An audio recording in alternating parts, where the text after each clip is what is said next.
Okay, so welcome all for day one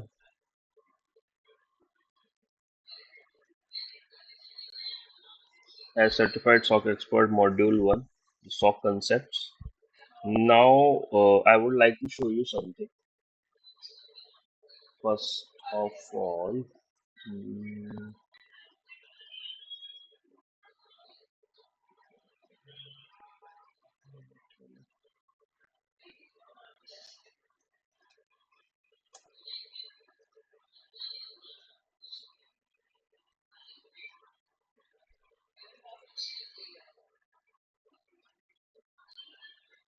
okay, so here you guys are able to see the content of our course material, right?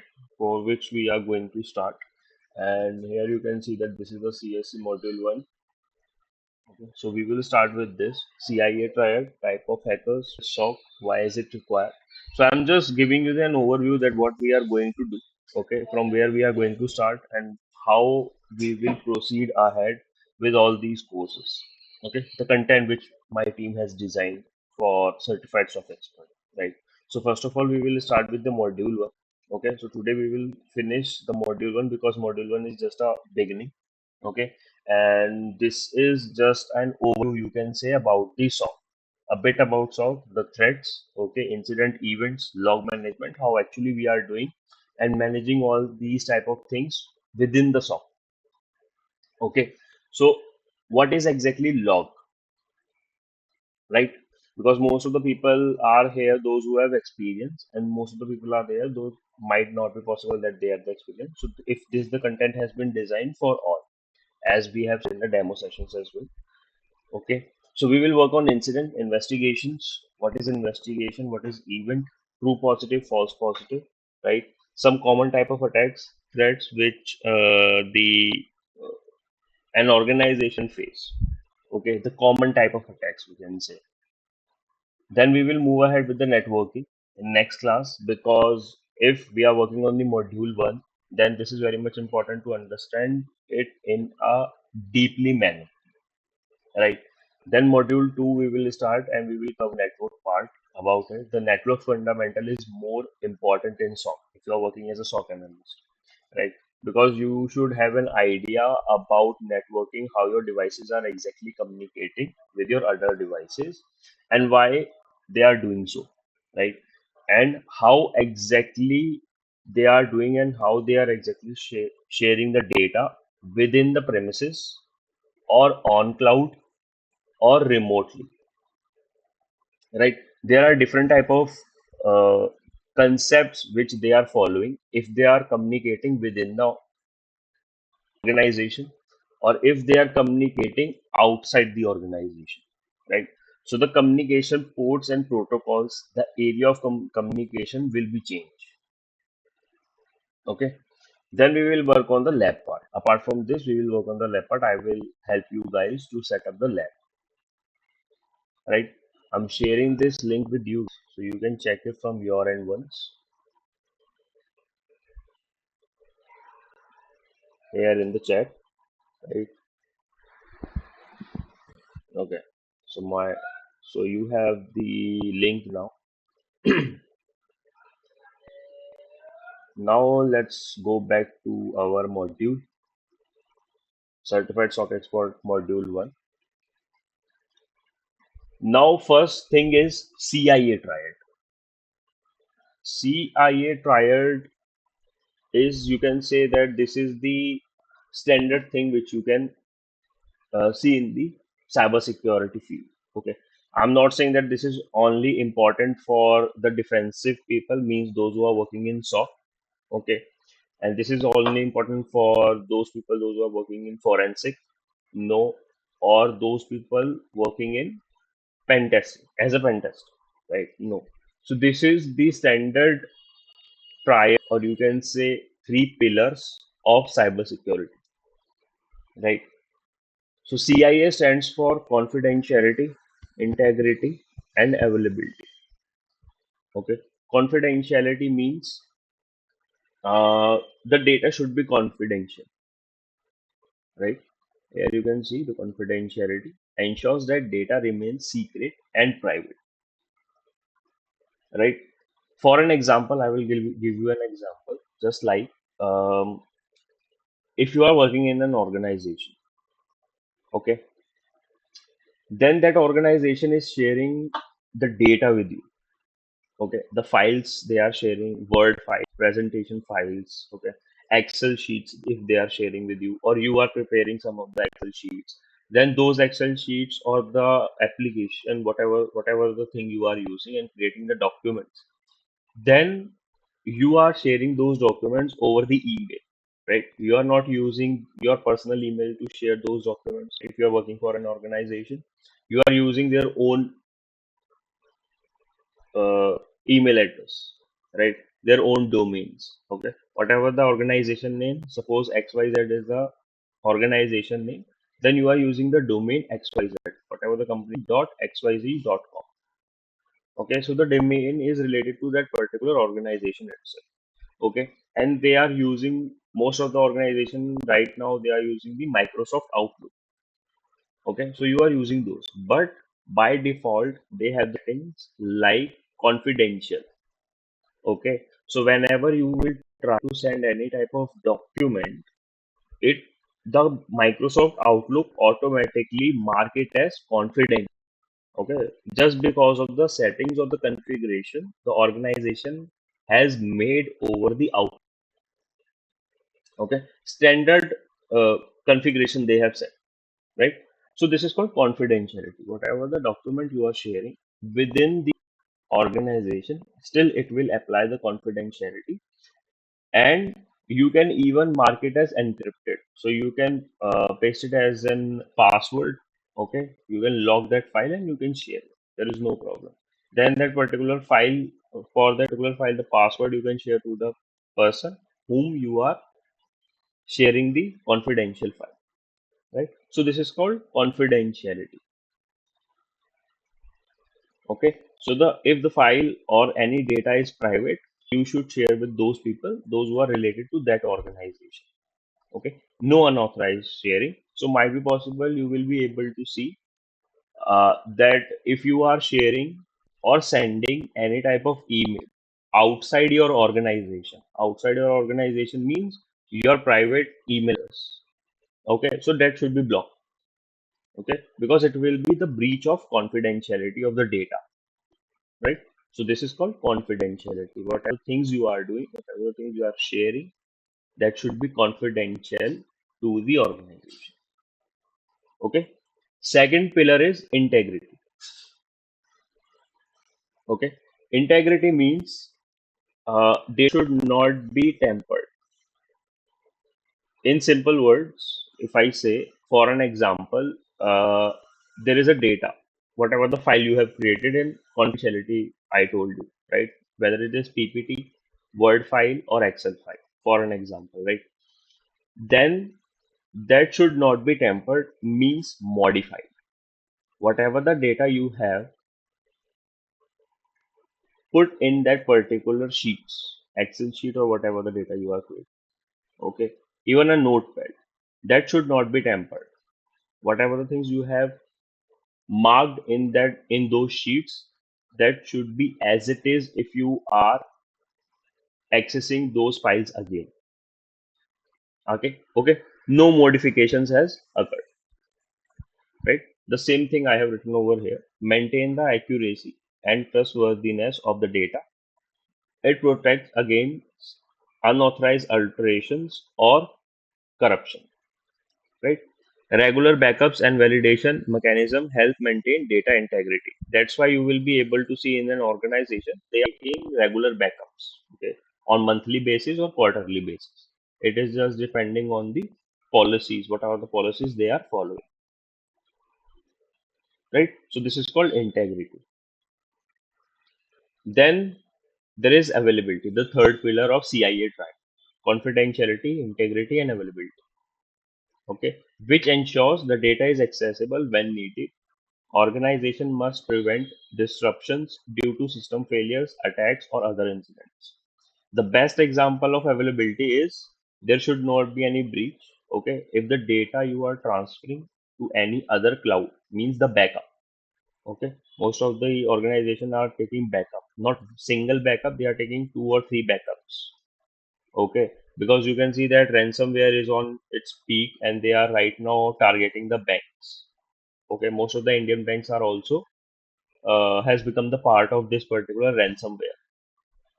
Okay, there is a new ransomware which is working on RAS. Okay, ransomware as a service. We call it as ransomware as a service. So they are targeting on the basis of that. So that is why they are working on an availability. They are taking multiple backups over the cloud, right? So that is called availability. Second example is if you are hosting your applications, okay, the domains, if you are hosting web applications, the website of the banking, right? The applications, if they are working on the cloud or your own systems or your own servers, on-prem servers, we say, right? Then that particular application should be available for customers to use, whether they are using to send it for send the money or whether they are using for internet banking. Doesn't matter. The application, if you have created or you have deployed, then this should be available. Okay, if that is not available and you are unable to find it, then there is an issue. Okay, so we have to maintain it. So on these three pillars the SOC team and the other teams are working. Okay, so SOC team is working on whatever the systems they have inside their organization that should be available, right? The application should be available, the website should be available, and that should be available whenever they need. Second, the integrity, whatever the data they are sharing with the other people within the organization, that should not be modified. Okay, whatever we are sending or receiving, that should be in the original state. Then confidentiality, whatever the things you are sharing or you are saving within your PC, the organization has given you, that should be confidentiality. Okay, that is why we are marking whenever we are going from our desk to anywhere. That is why we are marking our PC lock. Okay, so that nobody can access my PC and get the data, whatever the data I have in my PC, right? So this is called CIA triad: confidentiality, integrity, and availability. Any doubt in this, anyone?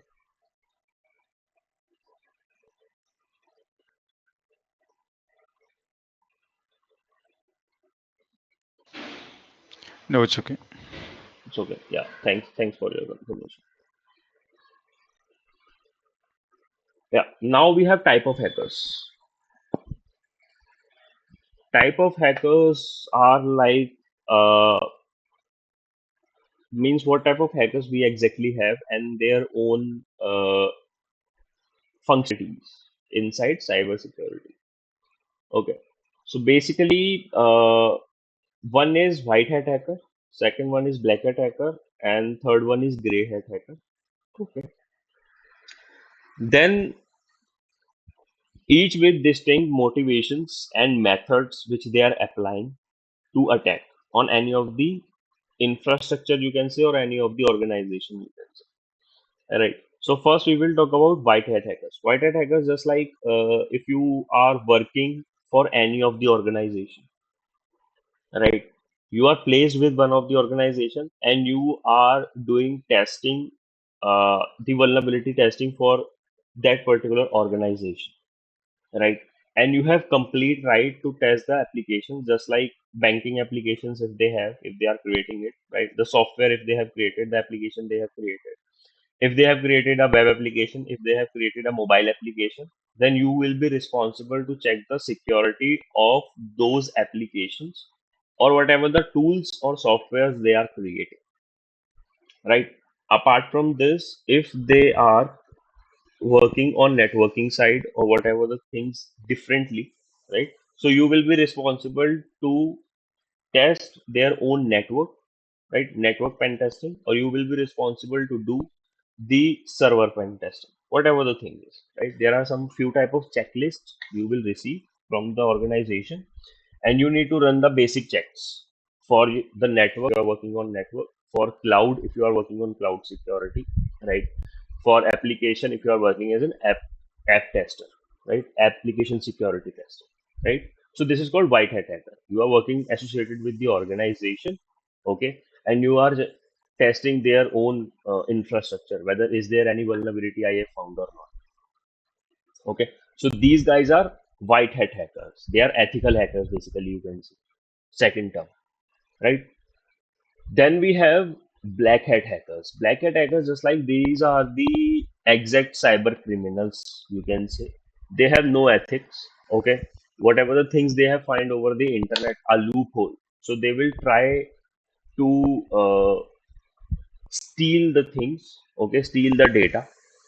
For an example, um, for black hat hackers, just like if they are just surfing on an internet, right, and somehow they identified that there is a loophole in this website, particular website, I won't take a name, right, but any of the website, if they have found, right, so what they will do is they will simply do the reconnaissance over there.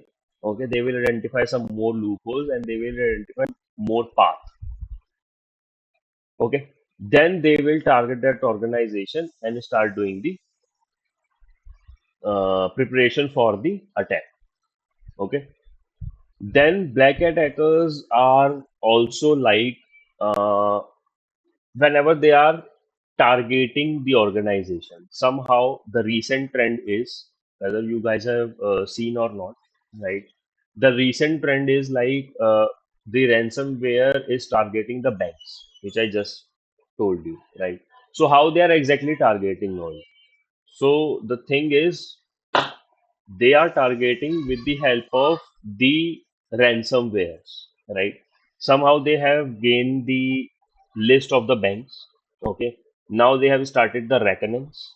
Okay, reconnaissance in the sense they are working on which type of loopholes these banking websites have, or the banking mobile applications have. Okay, after that they will start working on a sophisticated attacks. We call them sophisticated attacks because these are the black hat hackers, so they are working on sophisticated attacks.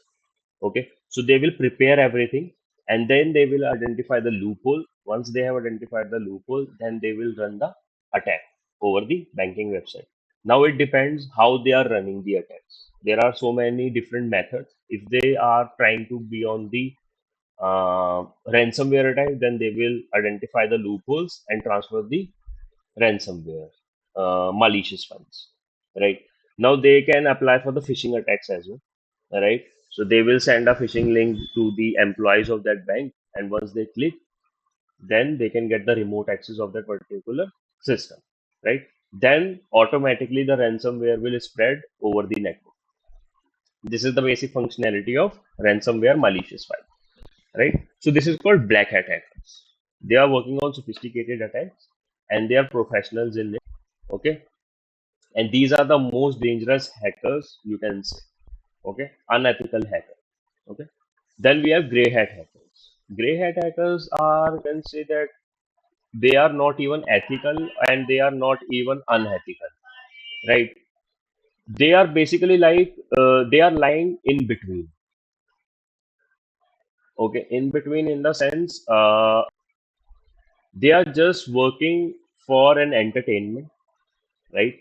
If they have identified something, then they will identify, after that they will identify a loophole. If they have identified the loophole, then if they think that I need to report this, then they will simply report. If they think that I do not want to report it, I want some more loopholes to identify within this application, then they will go on. Okay, so these type of jobs the gray hat hackers do. Okay, they are not even ethical or they are not even unethical. They are just, we also call them script kiddies. Okay, the second name of gray hat hackers are script kiddies. Okay, they just play with the system. Okay, if they identified something, then that is okay. Otherwise they test their own speciality of hacking, and they just target the live website or the live applications just for fun. Okay, that is why we call them script kiddies. They have no such knowledge about the exact hacking, about the exact cyber security. They are just in their own skills and applying those skills on live websites or live applications, right? Any doubt in this? Any questions?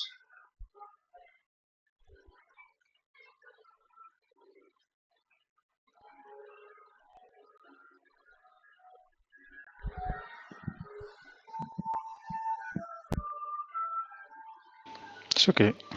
It's okay. Yeah, okay. Thanks for your contribution. Now I am moving ahead with what is SOC exactly, right?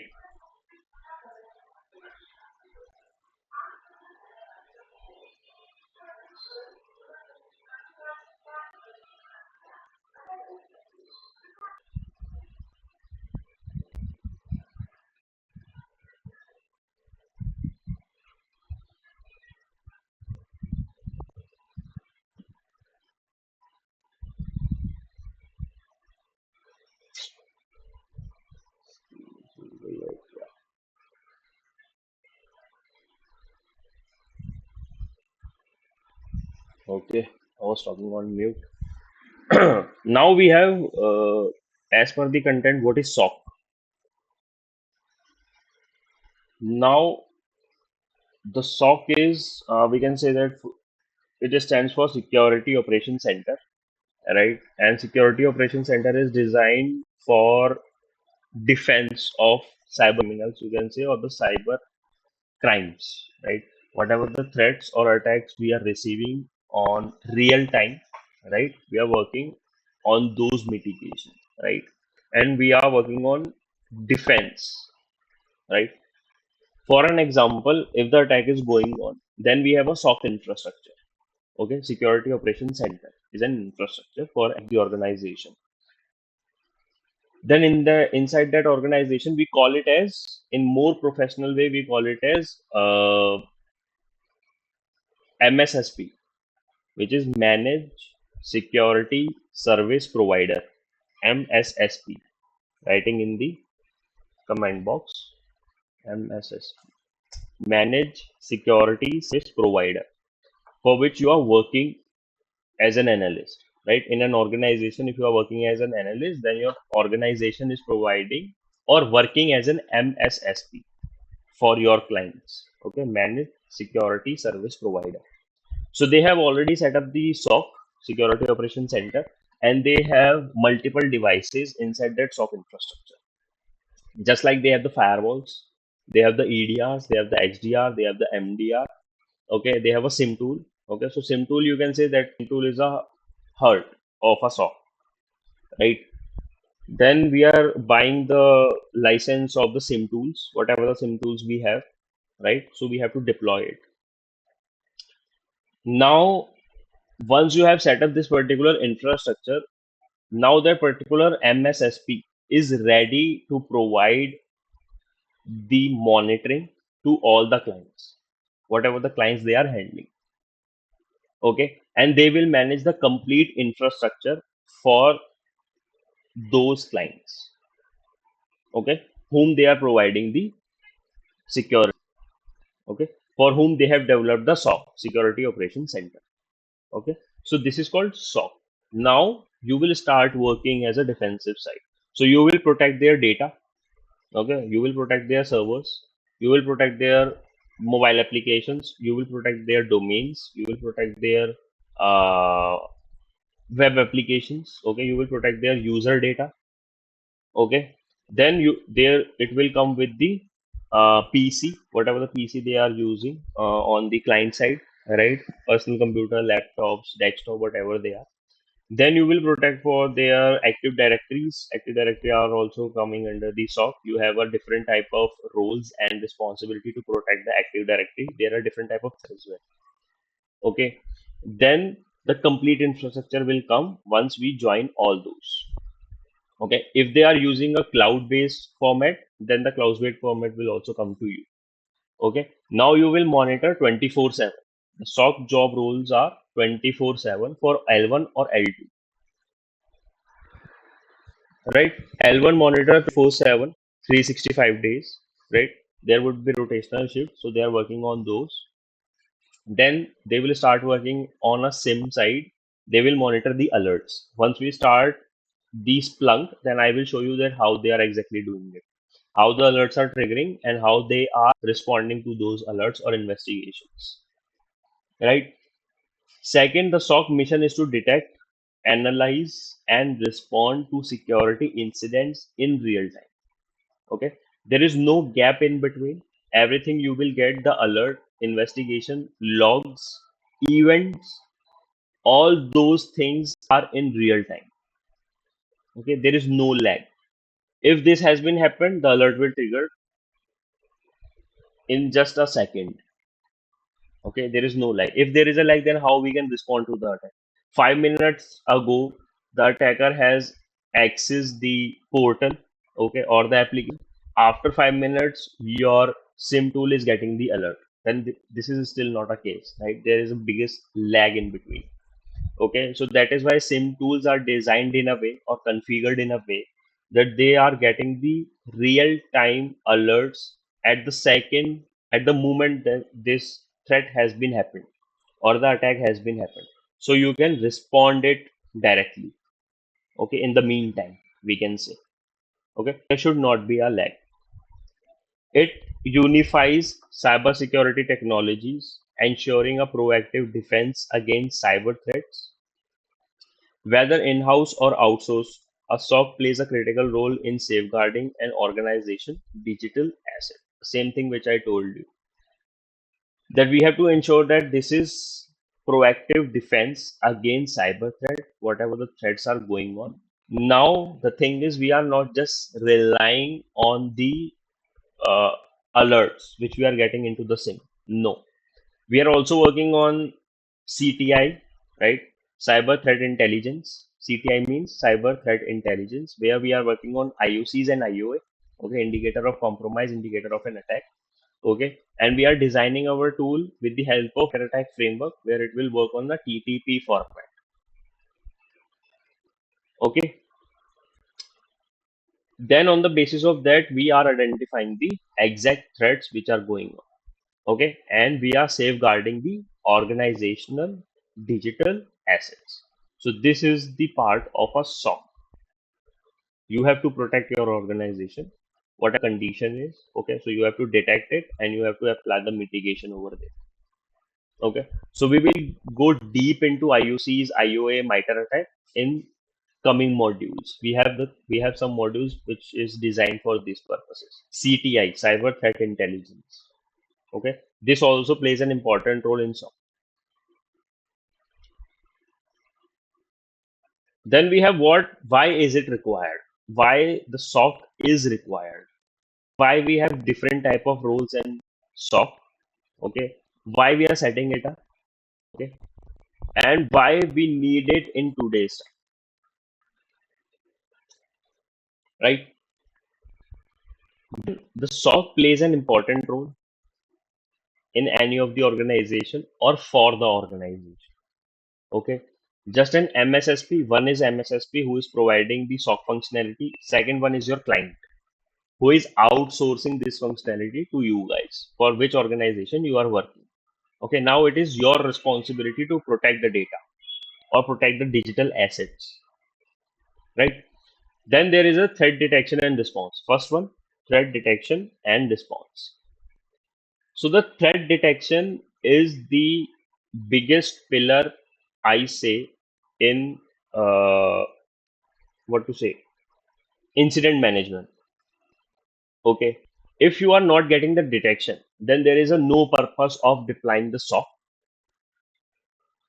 Whatever the costliest applications you have deployed, okay, the tools you have deployed, just like MDR you have. For an example, there is a biggest MSSP provider, okay, they have multiple type of tools, application, they have the uh, means the market leader SIM tool, just like Sentinel, Splunk, okay, whatever they have. And they have the best MDR, managed detection and response tool. Then they have best XDR, extended detection and response tool. Right? They have best NDR tools, network detection and response tools. Okay. They have best email security tools. Okay. And they have the greatest of all the tools inside their MSSP infrastructure. But if they are not working on their own incident response or incident management, okay, the incident response and incident management is not that great, okay, so there is no purpose to deploy the best tools inside the infrastructure till the time you are not getting any such detection in that particular tool. Okay. At the end, what incident management or incident response says, once you are getting the detection, everything is dependent on that particular detection only. Means the alert. Okay. If your tool is not working on a real time basis or it is not even able to detect, then there is no purpose whatever the tools you are integrated inside your MSSP or for SOC. Okay, so that is called threat detection and response. That is why detection is important. Once the detection has been done, then only you will respond to that particular alert or attack, you can say, right? Because the SOC people L1 and L2 are dependent on an alert. They are not going to different type of tools. They are not accessing the Microsoft Defender. They are not accessing the antivirus. They are not accessing the email security on daily basis or hourly basis. No, they are dependent on SIM tool.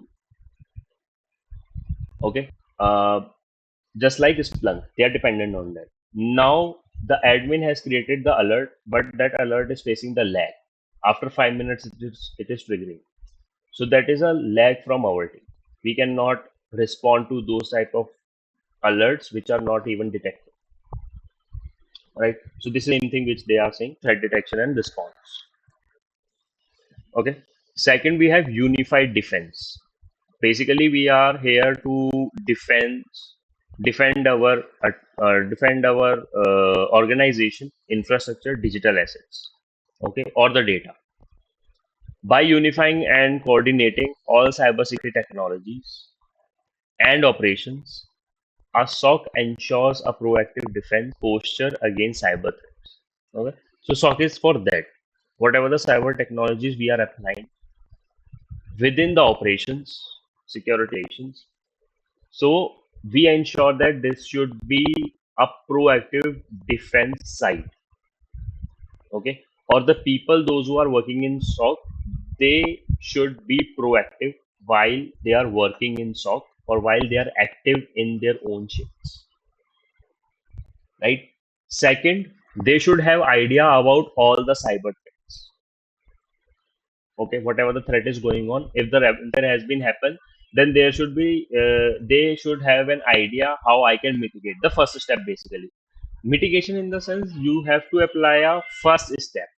Okay, how I can stop it, not a complete basis, but at least I can uh, contour the effect of that particular cyber attack which is going on, right? Whenever I am in a shift, whenever I am as a SOC analyst, right? It select operations and maintain security tools, improving preventive measures and security policies, right? We have few of the antivirus on place, we have email security tools in place, we have defenders in place, okay, MDR, NDR, XDR. All these applications are working on policies or the rules. Okay, if I take an example of email security, okay, email security tool, then that particular email security tool working on the policies and the rules which our email security admin has been created. Okay, if that particular policy has met any of the condition, right, then they will trigger an alert or a detection, you can say, right? Then we have the threat intelligence tools. Okay, MISP we can say it as. Okay, then we have defenders in the place. Then we have EDR in the place, endpoint detection and response, EDR. Okay, they are also working on policies and rules. We have to create the policies. Now you will be able to see that L1, L2, and L3 has a different role. Okay, EDR people has a different role, NDR people has a different role, firewall people have a different role. Those who are managing the Windows system, they have a different role within the SOC. Those who are managing the Linux systems, they have a different role within the team. Linux admin, Windows admin, right? EDR admin, antivirus admin, email security admin. Okay, so this is a vast technologies. If we are using, then there should be a vast job profiles as well. Those who are pro in their own or in their own tools. Okay, they have a knowledge. They are the SMEs basically, subject matter experts. Okay, so they can deploy the policies and rules within the organization, and if anything triggers the threat, so they can counter all those. Okay, so this is called unified defense. We are using multiple tools, multiple application, and that is why we call it as unified defense. We are not just relying on a SIM tool. No, we have multiple tools, right? That is why we call it as the sophisticated MSSP provider. Okay, those who are working with the different type of applications and they have multiple tools within the organization. Okay, they are building the infrastructure, the complete infrastructure, right? And for to maintaining that particular infrastructure, they have different SMEs for the particular tools. Okay, those who are managing the tool on daily basis, right? Then we have incident preparedness, right? Incident preparedness, that here the SOC comes. The SOC develops incident response plan, defining roles and responsibilities and metrics, handling threats or incidents. So SOC is basically working on some type of SOPs, I can say. SOPs in the sense, just like the procedure document, how we will go ahead, start working on an investigation for a particular alert if it is triggered. For an example, the port scan alert has been triggered. Then there is a document which is already ready on an initial basis, right? Document will help for just for an initial basis to start the investigation. Who is new? If somebody has the experience, right, then they do not require the SOP,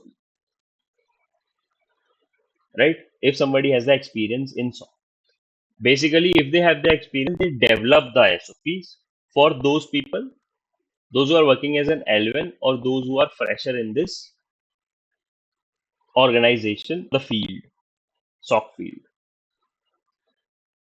Okay, so they are not relying on such type of SOPs or the place or the documents, right? And there are also defined roles for each and every layer. You can say that L1 will do monitoring on the SIM tools, and the other tools they will prepare report and they will prepare some type of documentation for deep understanding. Okay, on daily basis and on monthly basis, on weekly basis, right? And they will also monitor over SIM tool for an alert. Then comes the L2, level 2, SOC level 2. Level 2 has the knowledge, more knowledge than L1. Okay, they are the experienced people, just like 3 or 4 years of experience they have.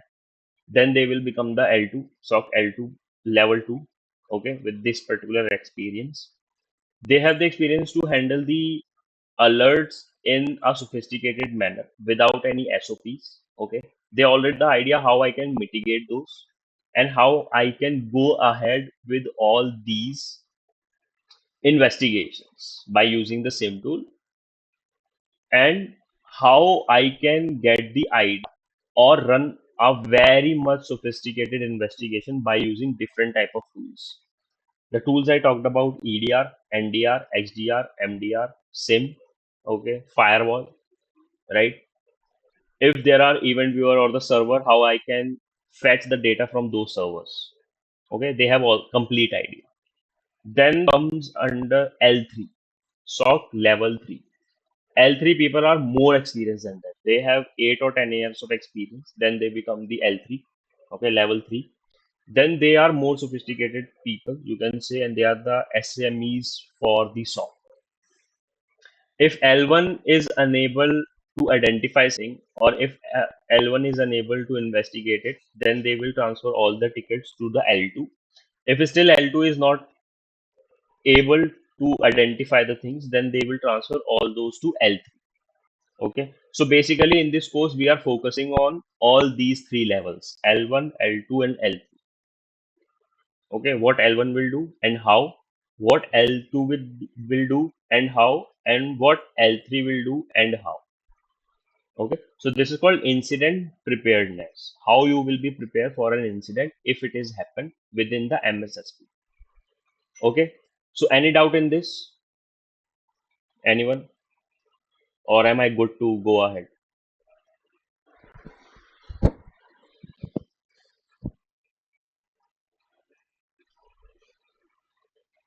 No doubt. It's okay. Okay, thank you. So, guys, I would also like to say something that please say yes or no so that I can get whether you are getting my point or not, or whatever the things I am telling you. Okay. If you are not feeling comfortable, then you can write in the chat. Okay, right? Then we can go ahead with uh, more understanding way, right?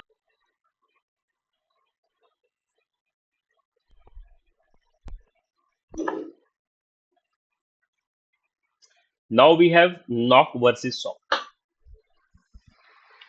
Knock versus sock means uh, network operation center and security operation center. Okay, there is a different functionality of knock and there is a different functionality of sock, right? Knock means the primary function of a knock is focus on preventing network performance and uptime, right? Means you have deployed a network, load balancers, WAF, firewall, okay, access points you have, whatever the infrastructure dependent on the network, devices are communicating or not, which devices has stopped communicating, how the traffic is passing through my network, whether it is stopping the malicious traffic or not. So this is the responsibility of NOC. Okay, they basically work 24/7 inside a NOC, and they are monitoring the performance of network within the infrastructure. They are also within the MSSP, okay, managed security service provider, but there is a different role. They are specifically working on networks, and SOC people are specifically working on all network, devices, asset, application, domains, DNS, right? WAF, firewall, load balancer, digital asset, cloud, on-prem. SOC people are trained for to manage each and everything, but NOC people are only working on network side, right? NOC ensures continuous availability of services. Again, we are on the first page, right? Availability, right? Which we run, which we heard over there, the CIA triad. So CIA triad is basically responsible for this. Ensure continuous availability. Okay. Then they are also working on applications and data over network. Which type of application? Mobile application or web application? They are basically working on the firewall applications which they are managing, or the WAF applications. Whether the policies are working right or the rules are working right. Okay. For which purpose we have created the rules? For which purposes we have created the policies? If they are working in the manner for which we have created or not, right? Then these guys are also responsible for managing the cloud networks. I don't know whether you guys have seen or not, but I would like to tell you, uh, the cloud infrastructure has their own networks, right?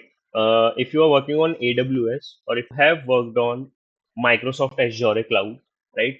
Then Microsoft Azure cloud is giving the complete functionality of networks. They are also giving you developing the firewall. Okay, they are also giving the functionality to work on NSG.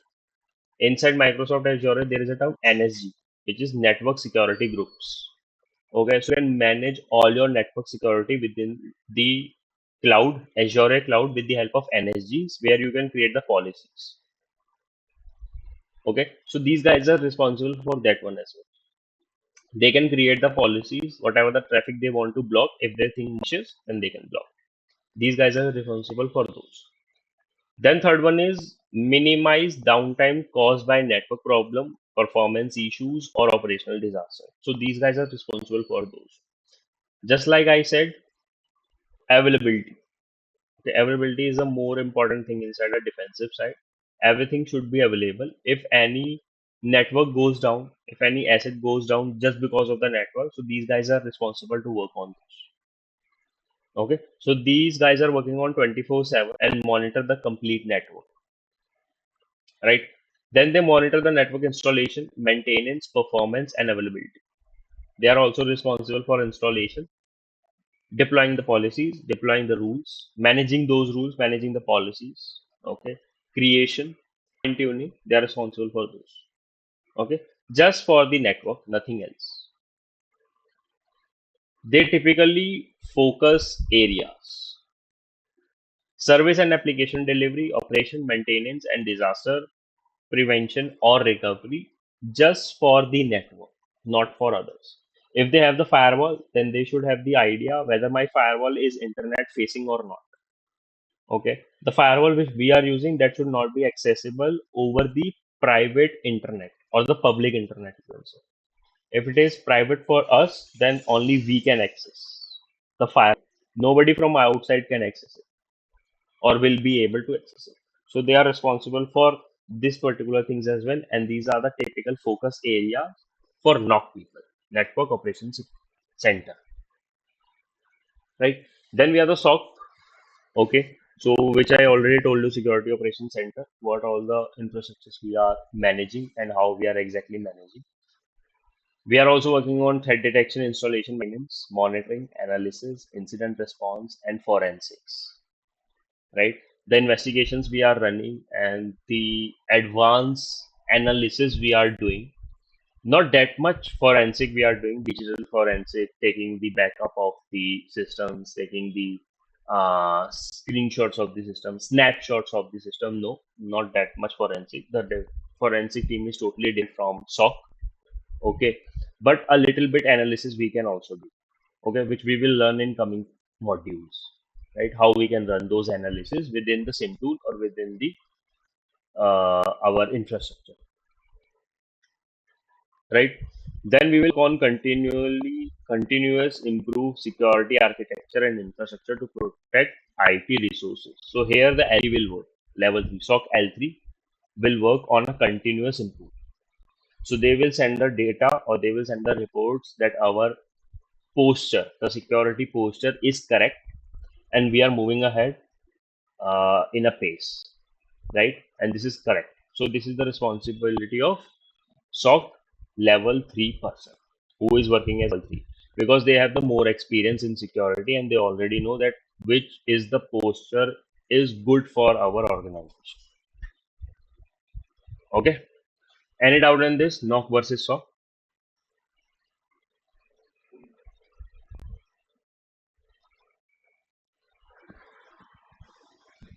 No. Okay. So I'm moving ahead. Nobody is saying anything. Okay. Now we have the SOC infrastructure. SOC infrastructure includes firewalls, intrusion prevention and detection system, IPS and IDS. Now I would like to tell about IPS and IDS in introductory manner. Okay, the thing we will learn more in the coming modules, but this is just an introduction. IPS and IDS. IPS stands for intrusion prevention system, and IDS stands for intrusion detection system. Okay, IPS and IDS. These are different for any of the antivirus. These are the different from any of the EDR tools, endpoint detection and response. They are different for NDR, network detection and response. Also, they are different from XDR and MDR, right? They have their own functionality basically, right? And you can say these are the first line of defense within the infrastructure, whatever the infrastructure we are developing, right? Intrusion prevention system and intrusion detection system. If any intrusion has been detected, then IDS will only detect and give you the detection on the SIM tool with the help of an alert. If the detection has been happen of an intrusion, IPS will work for the preventive side. Okay, it will start prevent.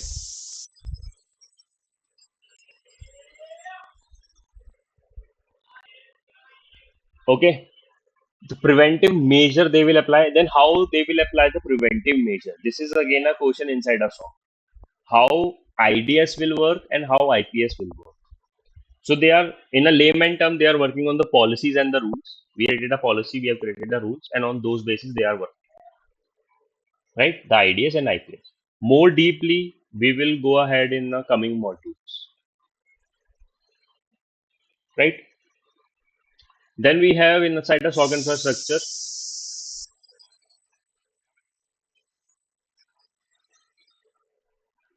asset inventory, routine maintenance, and incident response plan. Okay. Asset inventory is same firewall, antivirus, EDR, NDR, XDR, digital assets, database. These all are the asset inventory which we are doing maintenance of the SOC. Routine maintenance, like we are taking the backups, performance of the firewall, performance of the digital asset, cloud, whatever the things we are using within the organization, right? So this is the thing which we are doing.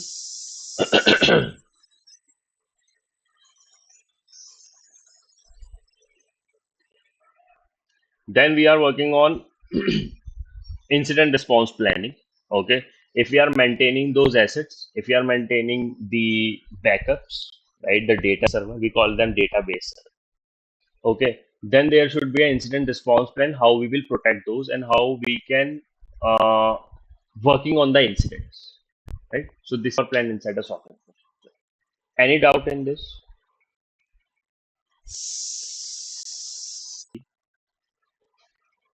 This is like SOC models and types. So SOC model, inside of SOC we have different models which we are focusing on, but again this is just managed by the MSSP provider, how your MSSP provider is focusing on. Okay, whether they working as a SOC as a service. Okay, then they are working as a co-managed SOC, the hybrid SOC, or distributed SOC, right? SOC as a service in the sense like they have decentralized cloud-based portals connecting your infrastructure to an off-site monitoring and response. Just like in the say, I would like to say that the Sentinel. Suppose Microsoft Sentinel has been uh, the customer has bought the license of Microsoft Sentinel. Okay, now they have managed each and everything, right? Means what to say, the integration they have done. Okay, the devices they have configured, the policies they have created, the rules they have created, right? Now after all this, right, after developing the complete SOC with all the complete infrastructure. Okay, now the example, the best example is they are developing the complete infrastructure. They are buying the license of SIM, they are buying the license of XDR, NDR, MDR. They are developing the policies, they are developing the rule, the client only, right? Then they have deployed the firewall, then they have deployed the WAF, they have deployed the load balancer, they have deployed the Windows machine, they have deployed the Linux machines, right? Now they are finding someone who can manage this particular infrastructure for client. Now there is no MSSP, managed security service provider. No MSSP will come in the picture. Okay, because all the things have been deployed by your client. Okay, now they are just looking for a person or an organization who can manage the complete infrastructure which they have deployed. Now they will give you the access of all these tools. Now it's your responsibility only to monitor the things. Okay, so this is called SOC as a service. Okay, you are providing SOC as a service. You are not doing anything. You are not deploying. You are not buying anything. You are not even purchasing the cloud spaces. Nothing. You are just providing them the security. That's it. Nothing much is your job. This is called SOC as a service. Okay, but again, there is a problem. If client is deploying or integrating the services or integrating the different tools with the SIM tool, right? Might be possible the rules which they have created are not up to the mark. Okay, now you are managing the SOC. Now it's your responsibility, the SOC as a service responsibility, that you have to check the advancement of the rules which they have created, the policies they have created, and the rules they have created. Okay, on the basis of that, you will get the detection inside a SIEM. Right? This is the disadvantage of SOC as a service because you are not managing anything completely throughout end to end. Okay, so this is the basic issue in this. Right? Co-managed SOC means the client has also has the access and you guys have also has the access. Second example is uh, SOC is managed by you guys. This is again not a MSSP.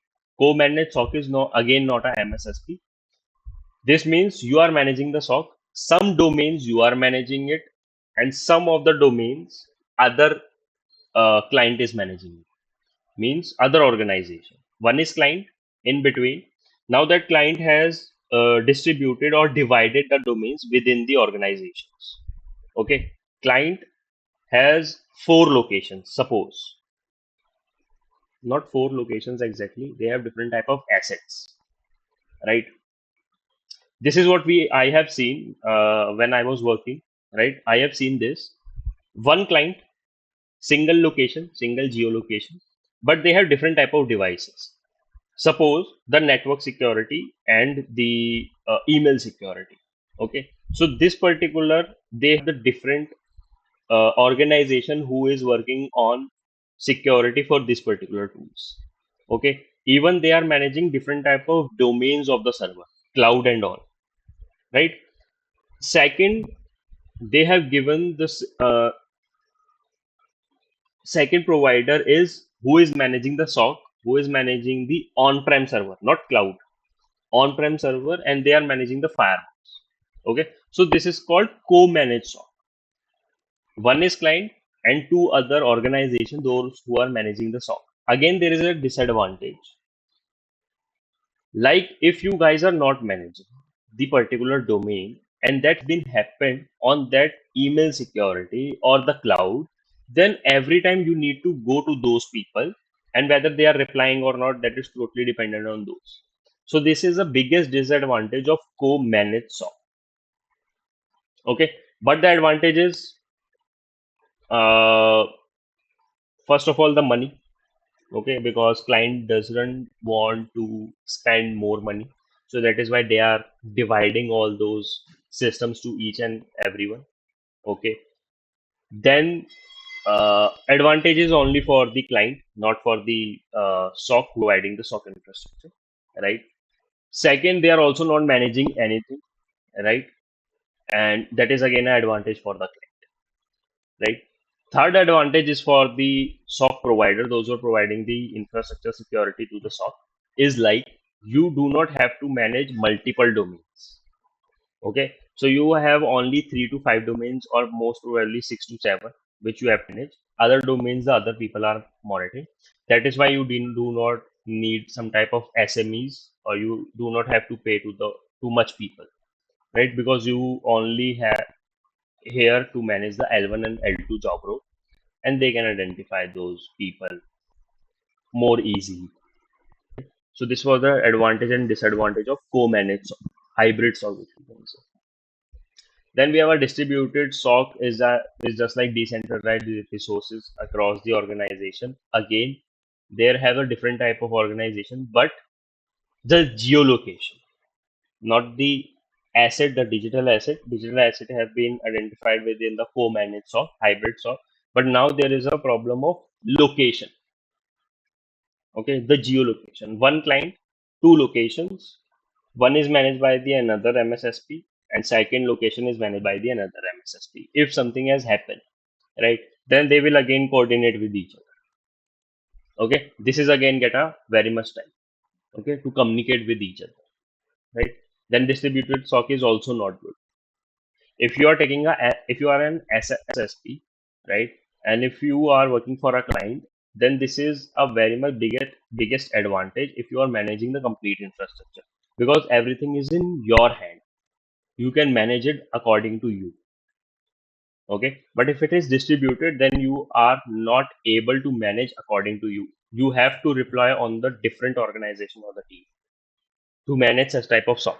So that is why distributed SOC is Also the advantage, specification, localized knowledge, right? Distributed knowledge you can share.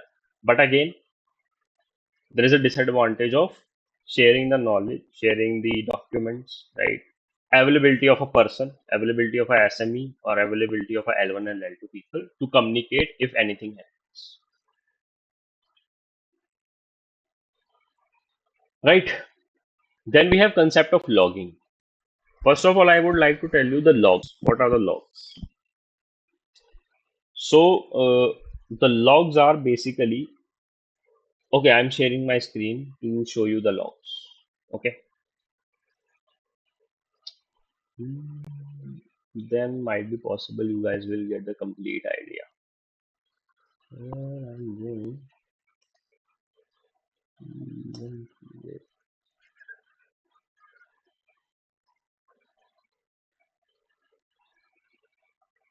okay, here.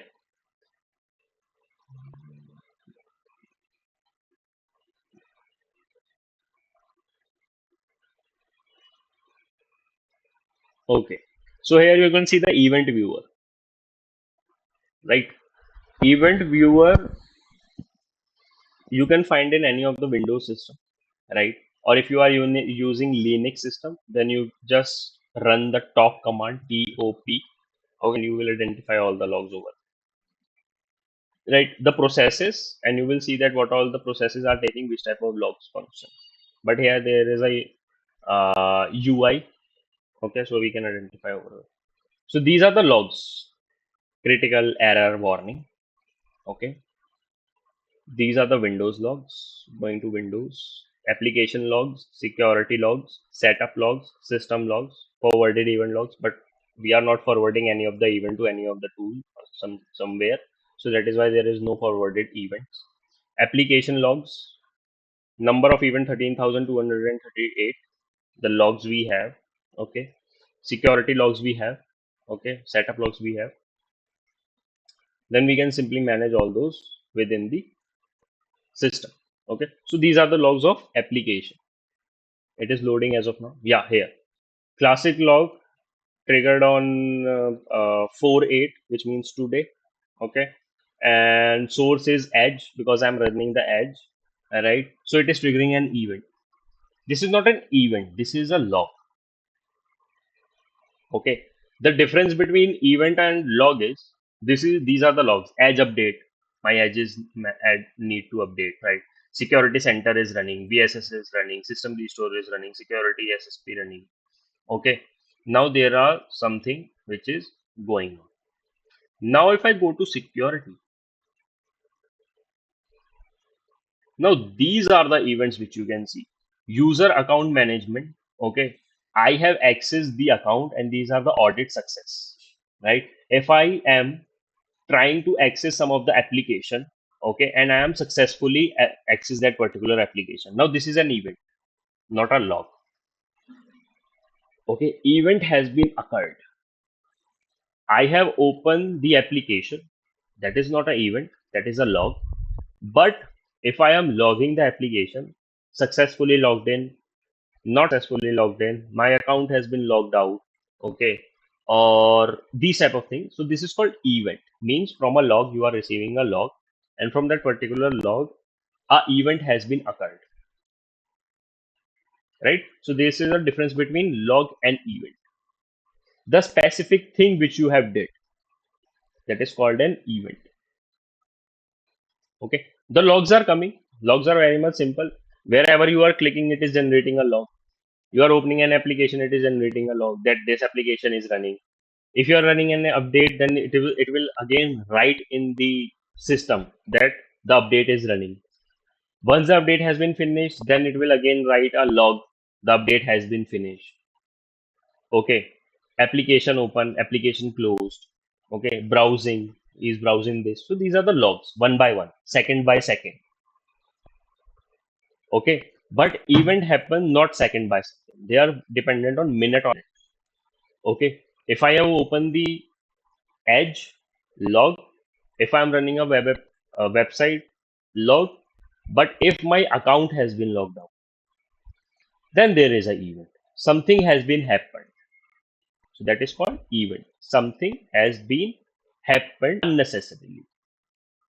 Okay, because my system is not logging out on a daily basis, right? I am not logging to my Gmail on daily basis.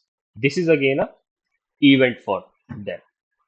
Okay, but on daily basis I'm clicking multiple time by screen, multiple time of application, multiple time on Brave browser, multiple time on Edge. So this is just writing a log, just a general activities whatever you are doing.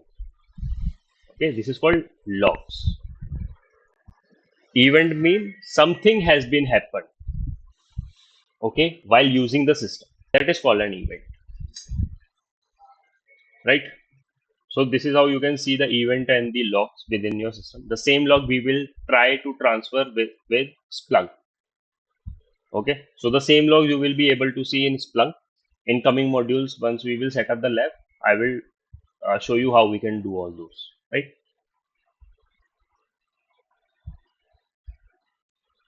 Okay, here now. So local logging and centralized logging. Local logging in the sense logs are stored on the device where they are generated. The same thing which I just show you. Okay, and my device is only storing these logs. Okay, once you're going on a temporary folder, you will identify all the logs. Okay, simple setup. Logs remain close to their source. On my system, it is working. Immediate access, no need for network communication to retrieve the logs. You can simply go ahead if you are not connected with the internet. Still, you can work on those. Okay, manual retrieval, which means require access each device individually. So for my events, you have to access my device, and then only you will be able to see that what all the events are occurring within my system, what I am exactly doing.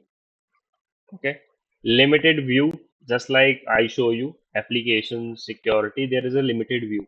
It's not generating or sending some type of logs within the systems from one system to another, right? Only I can view it, or those who have the access to it. No, nobody can else see what all the events these devices perform.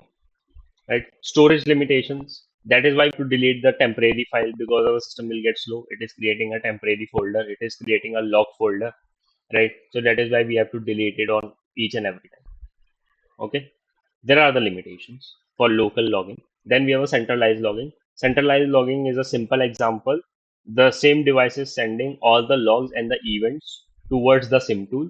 Now for that particular SIM tool, we have the storage, cold storage, hot storage, and we are managing the retention period of the logs, right? That is called centralized logging. So what is the difference between this? The advantage is very much simple. Anybody can access the logs if we are fetching the logs from my system to the SIM, or to the database, or to the place where it is storing the logs, right? Apart from this, we can simply retrieve it. Okay, anytime we can download and share, right? There is no storage. You have to buy the storage, and you can store unlimited events or logs from any of the devices.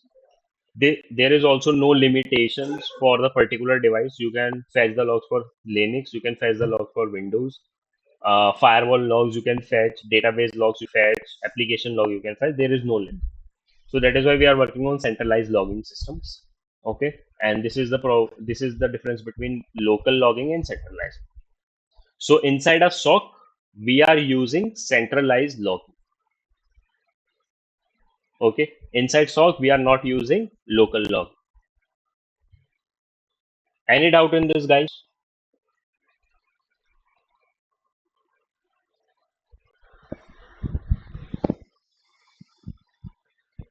Okay, no.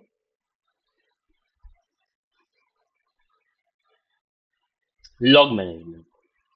So inside computer security, we have the log management infrastructure, log management planning, and log management operational process. Infrastructure, same, we have deployed the SOC infrastructure, right? We have different devices.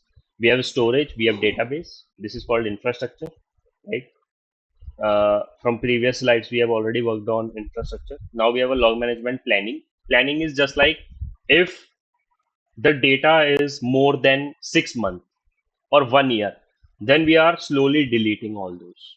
Or some of the organizations are they are storing in a compressed files for 6 months or 1 year of data.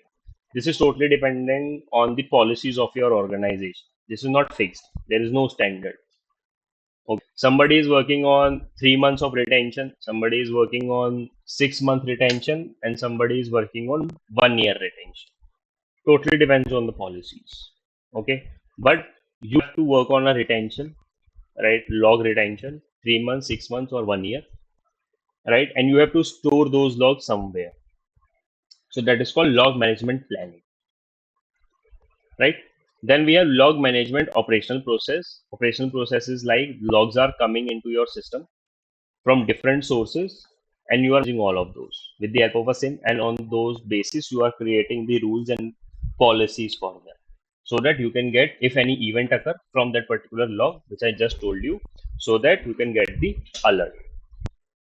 Now one more thing I would like to tell you,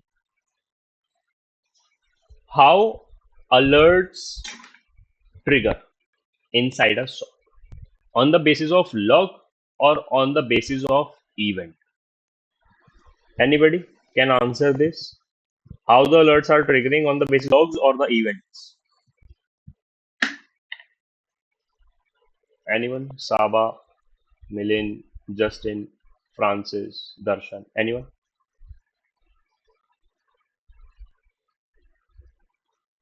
If no idea, then you can simply say no. No problem. I will answer it.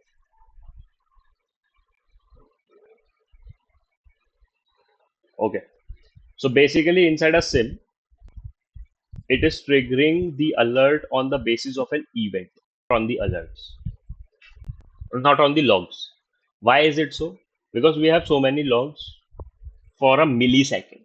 So suppose if log is coming and your SIM tool is triggering the alerts on those basis of the logs for milliseconds. So how much logs you can alerts you can get inside a SIM, right? That is why there is a concept of log and event. From a log, they can create a event. If anything happens, account has been logged, then only the alert will trigger. Okay, so this is based on events. The alert inside the SIM is based on an event. If any event occurs, then only your SIM tool will trigger an alert, not on the logs, right?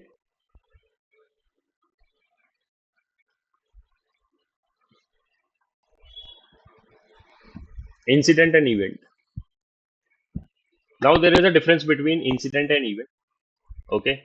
First we understood the logs and the events. Now we are understanding the incident and the events. Event is like, an event refers to any observable change or occurrence within the system. The same thing which I told you. If there is a occurrence, account log, account successfully logged in, right? User was trying to access this particular application. A user account has been created. So these are the events. But what if it's a passive attack? Then how will the SOC analyst will notice it? Again, on the basis of an event, the detections which you are getting from the NDR or XDR tool. Okay, totally depends on the detections. These are not working on logs. Logs are just coming on daily, on milliseconds, each and every millisecond. But if something happens,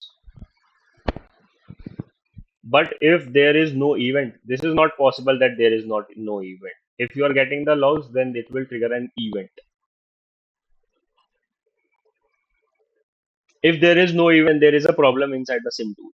Why it is not triggering any event, right? So this was the question inside the chat, so I was replying that.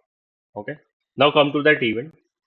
Event, it can be routine, informational, or indicative of an issue. If an issue is going on within your infrastructure, that is an event. And the same thing, your SIM tool is working on an event. If any event occurs, then it will trigger alert. More deeply manner we will understand in a SIM when we will start working on a lab. Okay. Then example is included: log entries, status update, birthdays, or historical events. These are the events which we already know. Like, okay, so one more example is just triggered in my mind. So uh, there is a year which has been started, 2024. Okay, first month and first day of the year was a event. New year, new year is an event. On 2, 3, 4, 5, 6, you are normal. You are working normal, right? You are going to office, coming to home. You are going to school, coming to home, which is a normal thing you have to do. This is called log. On daily basis, you are doing normal things, which is no event, I think so. There is no, everything is common, nothing new. Okay, so this is how logs, we call them logs. Suppose the your birthday is coming on 7th of January or February, okay, 1st of Feb. So there will be an event for you. Okay, it will automatically become an event. Okay, today is my birthday. Today is a special day for me. Okay, so this will become an event.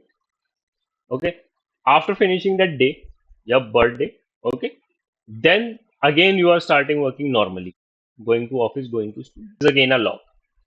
Okay, now if any festival comes, so that is again become a event.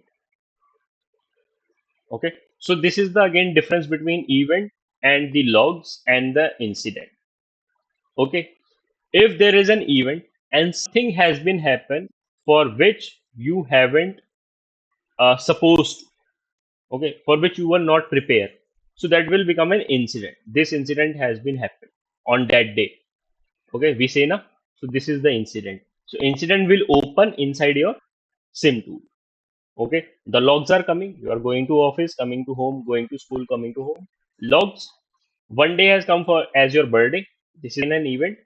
But on your birthday, something has been happened. Just like you cut the cake, you went somewhere, you watched a movie. So this has become the incident. Okay. So that incident, again, in a security term, we say SIM tool will trigger an alert on the basis of event. And if the event alert has been triggered, then we will call it as some incident has been happened within my infrastructure.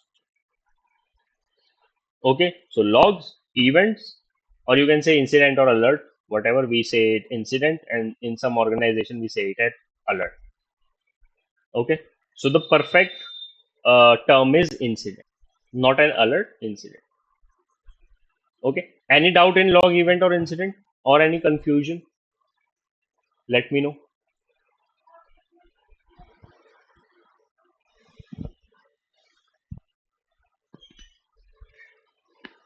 Okay, then I am moving ahead. No, yeah, okay, no. Right.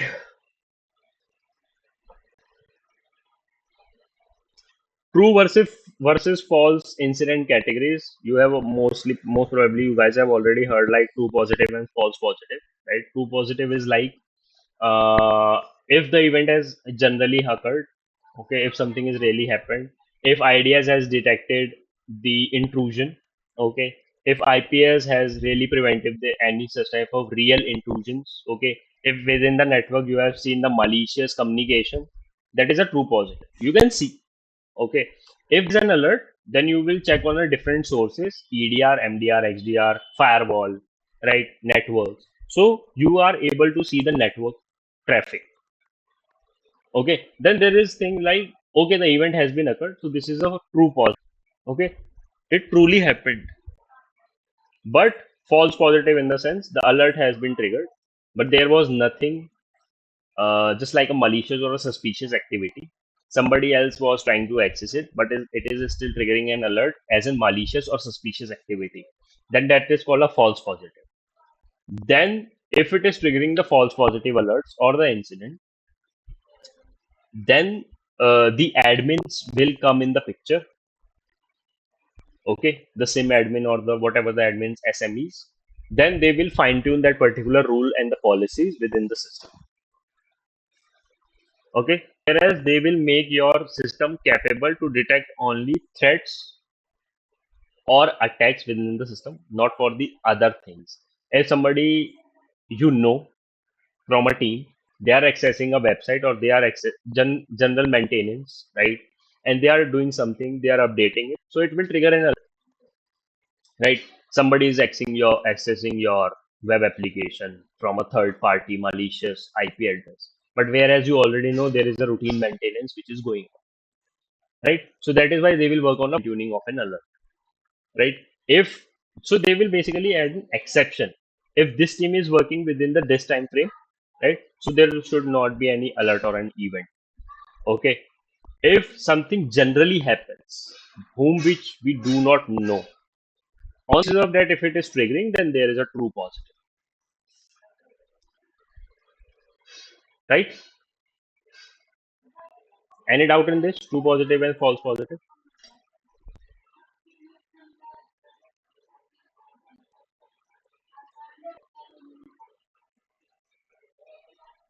Okay, I will take it as a no. Now we have common attacks, the last. Okay, common attacks in the sense malware, phishing, man in the middle attack, denial of service, SQL injection, zero day exploits. These are the most common attacks or threats you can say inside a SOC or inside cybersecurity framework. Malware in the sense like some ransomware, spyware, viruses, bombs are coming to your systems.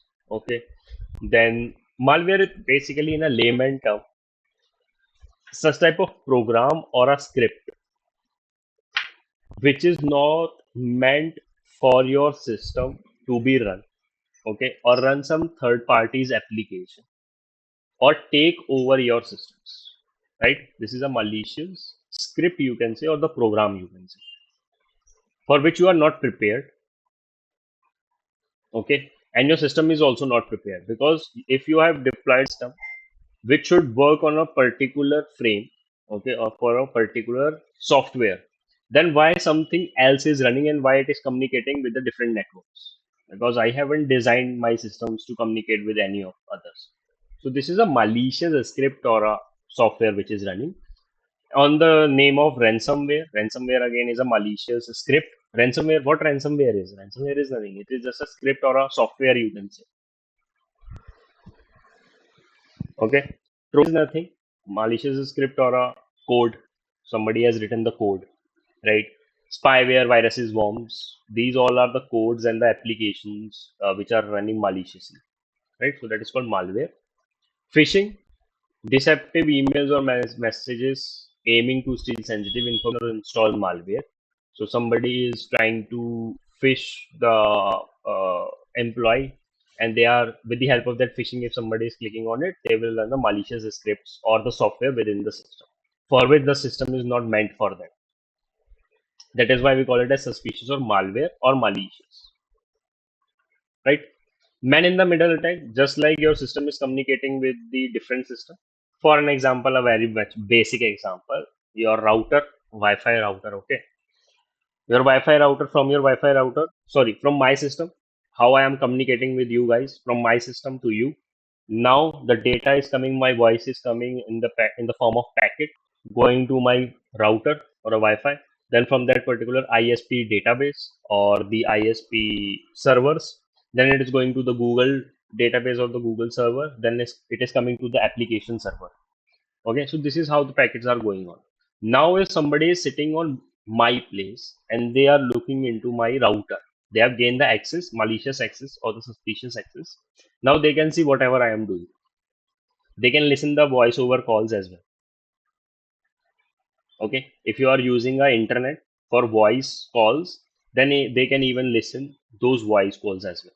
That is called man in the middle.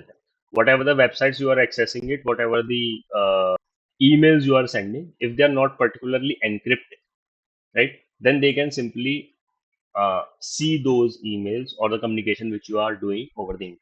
So that is called man in the middle attack. Okay, somebody is sitting in the middle and they are checking whatever the things you are going taking inside and outside. Okay, then denial of service, SQL injection, and zero day exploit. Denial of service in the sense DOS. In a recent trend on 30th July, Microsoft was hit by a DDoS attack or a DOS attack. Okay, so there was a system downtime which they were facing on the basis of DOS attacks. Okay, denial of service. So whenever you are trying to accessing the Windows Azure databases or something else, so you were not able to do so, right? So that is called denial of service. The services are not present. So you are sending multiple amount of data in a particular milliseconds, and that is why it is true, right? Then we have SQL injection. SQL injection is just a part of web application security, and you are running an database injection. If somebody has worked on SQL or somebody knows the SQL, right? So you have to run a query, select star from the table. These type of queries you have to run, okay, on the web applications. Then it will start fetching the data from the web. If this is vulnerable, so that is called SQL injection exploits, right? Then there is a zero-day exploit. This is again a very much important exploit or a threat for a SOC team. Zero exploit means there is a thing which the researchers have identified. Okay, there is a malicious thing or the suspicious things or the loophole, basically a loophole which they have identified. But still there is no patch for that particular loophole. That is called zero-day exploit. Okay, attacks leveraging unpatched software vulnerabilities. Okay, the most tragic attacks are zero-day exploits because no application or a software can detect a zero-day exploit. Okay, so this was it.